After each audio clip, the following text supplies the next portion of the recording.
this is about William Wordsworth. He is considered the father of English poetry. Father क्यों कहते हैं? क्योंकि इसी ने शुरू किया था कि बिल्कुल सिंपल लैंग्वेज में लिखो ताकि लोगों को समझ आए। पहले लोग ऐसी लैंग्वेज यूज करते थे कि वो समझ ही नहीं आती थी, इतनी हाई फाई लैंग्वेज होती थी कि people were not able to understand.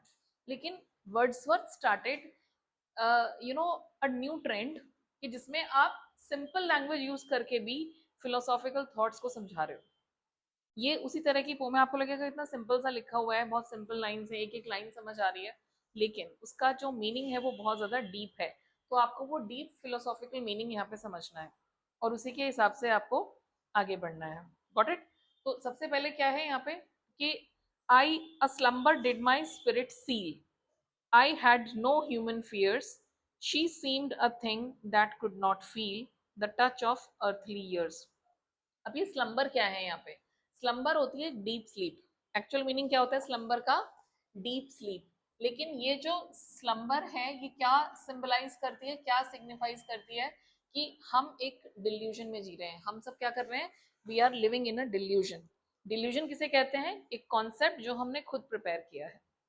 हम खुद उस डिल्यूजन में रह रहे हैं। हम सबको लगता है कि हम तो इमॉर्टल हैं, हम तो अमर हैं, हमें तो कुछ नहीं होने वाला और हम तो बहुत लंबी जिंदगी जिएंगे। हम ऐसे ही जीते हैं सब। We hardly think about the reality, जो हार्श रियलिटी है लाइफ की, कि हमारे आसपास जो लोग हैं ना शायद वो हमेशा नहीं रहेंगे। They are not going to be with us for ever.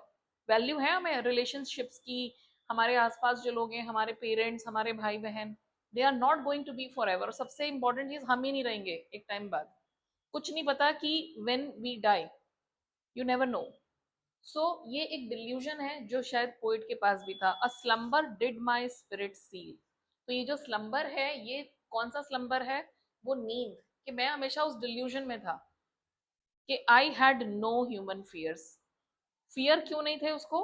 क्योंकि फियर क्या होते हैं? ह्यूमन फियर्स, डेथ, है ना, डिसीज, लॉस, कि शायद कोई मुझसे दूर हो जाएगा। फियर ही नहीं था, डर ही नहीं था। So he had no human fears. तो जो ह्यूमन फियर्स होते हैं, दीज कौन से होते हैं ह्यूमन फियर्स? ये पूछ सकते हैं कि भाई कौन से ह्यूमन फियर्स नहीं थे पोएट को। सबसे पहला तो होता है डेथ। ये हम सबको एक होना चाहिए ना, डेथ का। फिर डिसीज, और क्या फियर हो सकता है? स्टार लॉस, यस, है ना, सेपरेशन। उसको लगता था कि भाई, और हम सब ऐसे ही जिंदगी जी रहे हैं, हमें लगता है कि हमारे आसपास जो चीजें हैं वो हमेशा रहेंगी, they are going to be there forever. पर क्या ऐसा है? क्या हम रियलाइज करते हैं ये मोर्टैलिटी? मोर्टैलिटी मतलब हम सब कैसे हैं? We are going to die, everything is going to perish. सब कुछ पेरिश हो जाएगा, but we don't realise that. और यही ह्यूमन फियर्स पोइट के पास नहीं थे। तो पोइट ये कह रहा है कि मैं जो था एक अलग ही दुनिया में जी रहा था, एक डीप स्लीप थी। शायद वो उसी का कहते हैं इग्नोरेंस। एक तरह का क्या है ये? एक अज्ञान है, एक इग्नोरेंस है। आप उस इग्नोरेंस में जी रहे हो कि भाई मुझे तो कुछ नहीं है। And my spirit was sealed, मतलब I was not able to see the reality. मुझे तो रियलिटी दिखती नहीं थी, मेरी स्पिरिट सील्ड थी। मतलब the poet was unable to see the reality. उसको वो रियलिटी समझ ही नहीं आ रही थी। So he was unable to see the reality. और ये रियलिटी क्या है? कि हम सब मॉर्टल हैं और हमारे आसपास जो लोग हैं शायद वो आने वाले टाइम में नहीं होंगे। They are going to die, they are going to perish. So he did not have this human fears, उसको तो था ही नहीं है। And she seemed a thing that could not feel the touch of earthly years. अब ये she कौन है यहाँ पे? She is the poet's beloved. अब ये इमेजिनरी थोड़ा सा पोएट ने क्रिएट किया है यहाँ पे सिचुएशन को।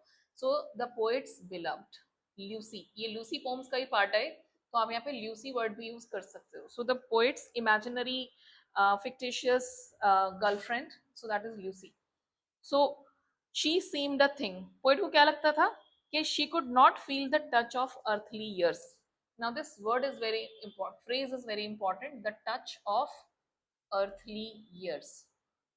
अब अगर हम इस धरती पे हैं तो we are going to be affected by the earthly years, है ना। जैसे जैसे हम आगे जाएंगे, हम 40 साल के, 50 साल के, 70 साल के होंगे, तो we are going to age, है ना।